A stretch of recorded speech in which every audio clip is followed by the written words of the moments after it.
हरे कृष्णा। गीता अमृतम में आप सभी का स्वागत है।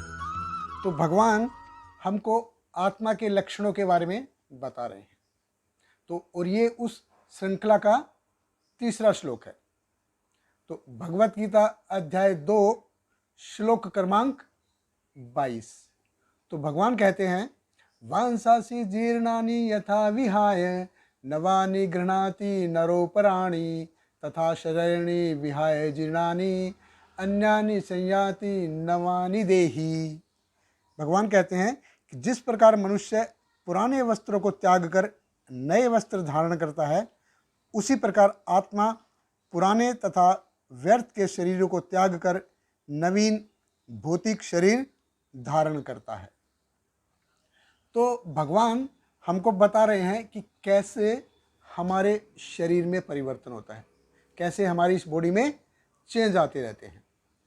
तो अध्याय 2 के श्लोक क्रमांक 13 में हमने देखा था कि जब हमारा शरीर 5 साल का होता है, 10 साल का होता है, 15 साल का होता है, जब हम 60 साल के हो जाते हैं, 70 साल के हो जाते हैं, तो कैसे हमारा जो शरीर है ये बदलता रहता है, लेकिन आत्मा नहीं बदलता है। तो लेकिन शरीर और अल्टीमेट चेंज क्या है? डेथ। जब हम मर जाते हैं, जब हम ये हमारी डेथ हो जाती है, तो वो फाइनल चेंज होता है। और ये चेंज, ये बदलाव है, ये कब होता है? जब हम नया शरीर धारण करते हैं, जब हमको नया शरीर मिलेगा, नया शरीर स्वीकार करेगा जब, तो ये चेंज होता है। और वो कैसे होगा? हमारे कर्मों के हिसाब से होता है। जैसे हम कर्म करेंगे उसी प्रकार से हमको दूसरा शरीर मिलता जाएगा। तो प्रभुपाद जी ने बड़ा सुंदर तरीके से बताया है कि मुंडक उपनिषद और श्वेताश्वतर उपनिषद दोनों इस बात की पुष्टि करते हैं कि वो आत्मा की प्रेजेंस हमारे शरीर में कैसे है, उसमें बहुत सुंदर तरीके से बताया गया है। वो बताते हैं जैसे हमारे शरीर में 2 आत्मा है। एक, अभी कौन सी है वो 2 आत्माएं? एक है अणु आत्मा और एक है विभु आत्मा। अणु आत्मा यानी कि हम इंडिविजुअल, जो व्यक्तिगत सोल है वो अणु आत्मा है, और विभु आत्मा यानी कि सुपर सोल जो कि परमात्मा है। भगवान कहते हैं कि मैं सब जीवों के हृदय में परमात्मा के रूप में विद्यमान हूँ। तो इसको हम ऐसे भी समझ सकते हैं जैसे समुद्र होता है, तो समुद्र का पानी खारा होता है, और एक समुद्र के पानी की अगर एक बूंद है वो भी खारी होती है। तो क्वालिटी वाइज से अगर हम इसको गुणात्मक दृष्टि से देखें तो केमिकल कंपोजिशन जो है वो दोनों का सेम है। यानी कि समुद्र, पूरा का पूरा जो समुद्र का पानी है वो भी वैसा ही है, और उसकी जो एक छोटी सी बूंद है वो भी वैसे ही है। गुणात्मक दृष्टि से दोनों सेम है।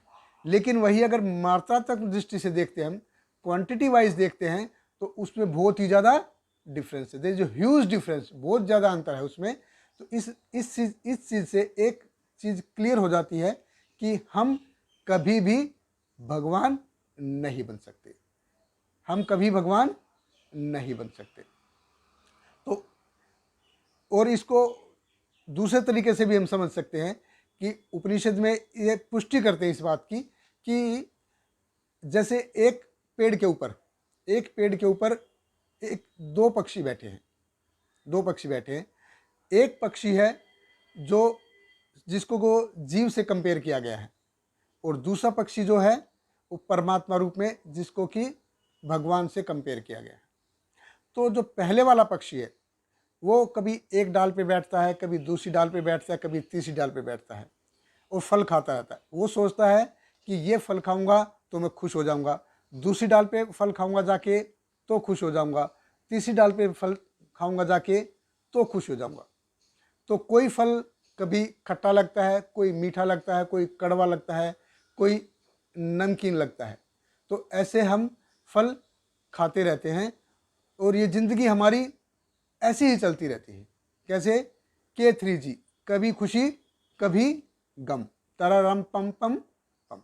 तो ये जीव जो है वो फल खाता रहता है, और जो दूसरा पक्षी है उसको कंपेयर किया गया है भगवान से। भगवान से कंपेयर किया गया है कि जो जिसको कि विभु आत्मा जैसे बोलते हैं। हम जीव जो है अणु आत्मा है, यानी कि छोटा है, और दूसरा जो पक्षी है विभु आत्मा, उसको भगवान से कंपेयर किया गया है। वो दूसरा पक्षी जो है वो सिर्फ इंतजार में है कि कब पहले वाला पक्षी दूसरे पक्षी की तरफ देखे, यानी कि जीव कब मुड़ के भगवान की तरफ देखता है, कब मुड़ के परमात्मा की तरफ देखता है। तो भगवान कृष्ण अर्जुन को कहते हैं कि तुम कब मेरी तरफ देखोगे? अगर तुम मेरे हिसाब से कर्म करोगे, यानी कि भगवान के हिसाब से काम करोगे, तो तुमको आध्यात्मिक लेवल पर देखा जाएगा, स्पिरिचुअल प्लेटफॉर्म पे समझे जाओगे। और अगर तुम अपने हिसाब से काम करोगे तो फल खाते रहोगे। कैसे? अपने कर्मों के हिसाब से। तो भगवान ये आत्मा के लक्षण आगे के श्लोक में भी जारी रखेंगे। हमारे साथ बने रहिए। बहुत बहुत धन्यवाद। हरे कृष्णा। हरे कृष्णा